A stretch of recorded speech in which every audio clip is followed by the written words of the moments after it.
What's up, guys? My name's Nick, and this is my new channel, Sona Audio. Started this for a variety of reasons.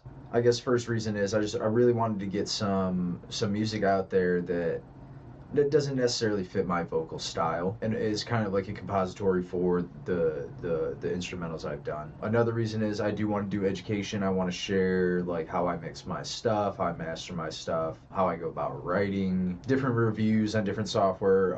As you guys can see, this is an e-drum kit.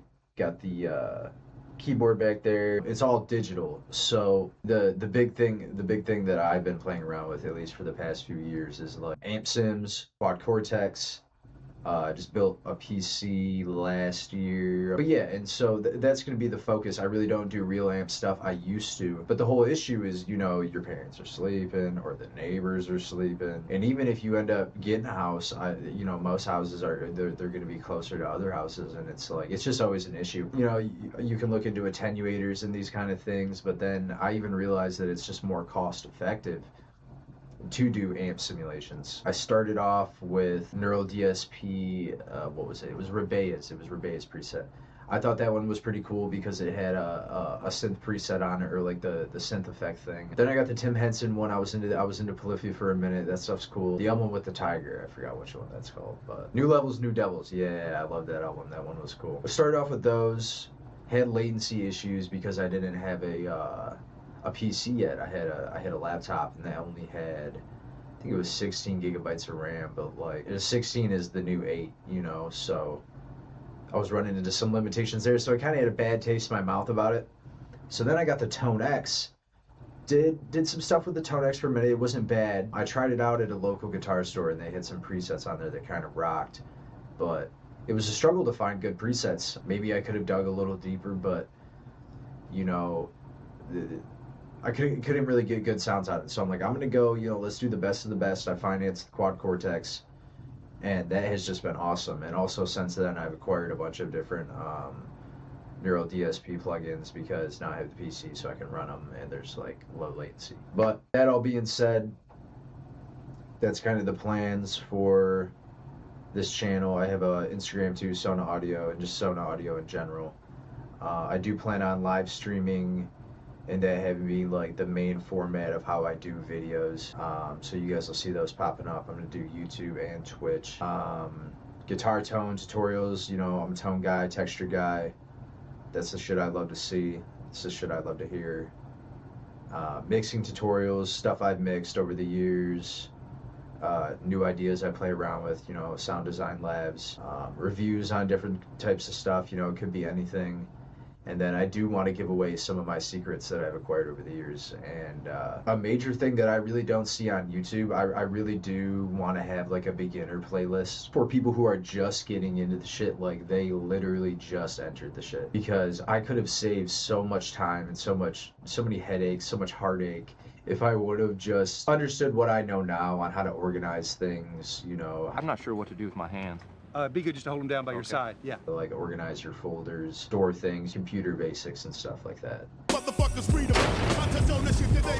It really goes a long way. That being said, you guys might know me as Deadlight. That's where I did the last song with Connor James. We did the song Bleed.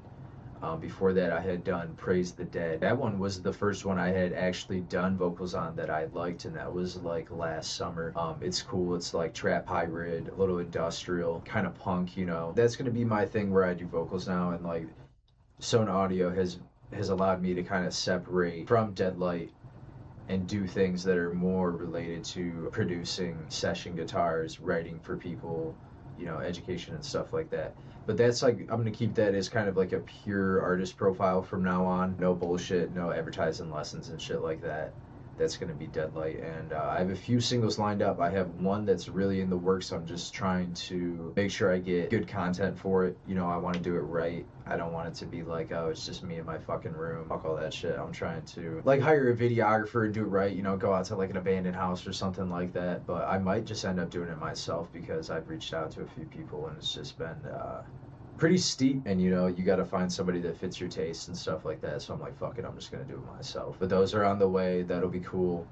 I did set up an account under Nico Vane that was going to be like my artist profile for the EDM stuff I had been doing. Released a D&B song on there. I also did like a mid-tempo, like dark mid-tempo, res type of shit. So I released a couple songs on there, and I do have some other EDM stuff that I would like to release, and maybe I'll go back to that. My background, in terms of like education, I started off, I think I was 8, and my family had gotten me into piano lessons, you know, like Beethoven and shit like that. And that was really cool. I do like a few Beethoven songs, like Midnight Sonata, you know, kind of creepy, and like some of that shit is sick, no doubt. But I ended up kind of wanting to play like Lynyrd Skynyrd, like saloon style shit. That's where I kind of left off, you know, because I was kind of sick of how academic it was. You know, it's like, go to this lady's house and the shit's hard, you know what I mean? You're learning theory, you're learning how to read music. I don't know, it was just less fun as when I got into guitar at 16, and it was like more about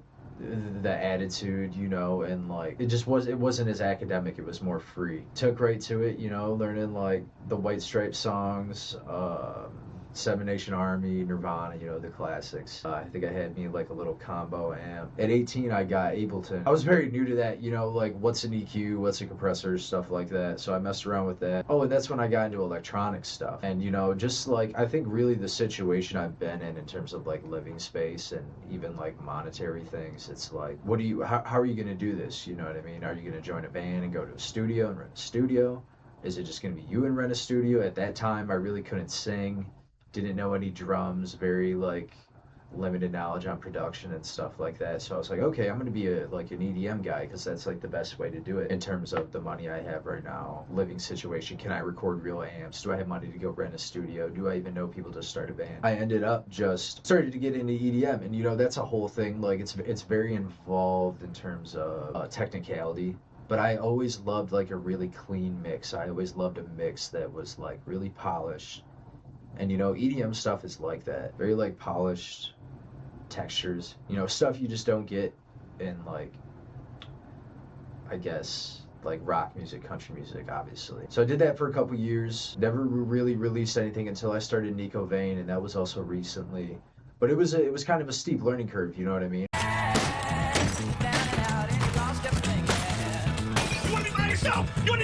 I just look back on all the guys I've watched on YouTube, you know, and that they've helped me along and helped me learn stuff, and it's just like, YouTube's awesome. It's just a community, like, it's sick.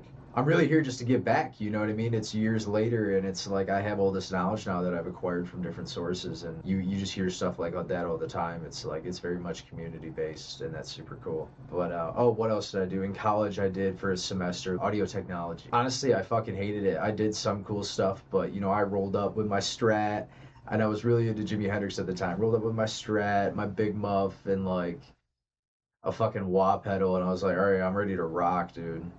And it was a bunch of jazz majors. Like, there was jazz people in here, and they all wanted to play fucking jazz. And I mean, no hate on jazz. Some of that shit's cool, but I was like, I'm here to rock, man. I don't know, just it didn't really fit in, but I learned the basics, you know what I mean? I learned about the different types of mics, mic placement. Forgot what DAW we were using. Must have been like Logic or something like that. I think we were on Max. Met a few people, but no one that really had the same taste as me at the time. But that was cool for what it was.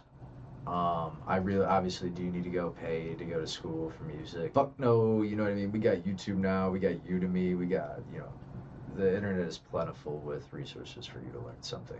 In terms of my taste and how that's evolved, growing up, you know what I mean, just listening to kind of anything. I remember I had an MP3 player with like Lady Gaga and Kiss and Daughtry and Maroon 5 and shit like that. You know, my dad grew up on classic rock, so you always heard like the Zeppelin, the Nugent. That stuff's cool. Love that shit. Grew up on that, and then around when I started liking rock music, my first love was Audioslave. I really loved Chris Cornell's voice, you know, the guys from Rage. That shit was just so awesome to me, and I love the riffs, you know, the big hitting, thick ass riffs. Everybody loves that.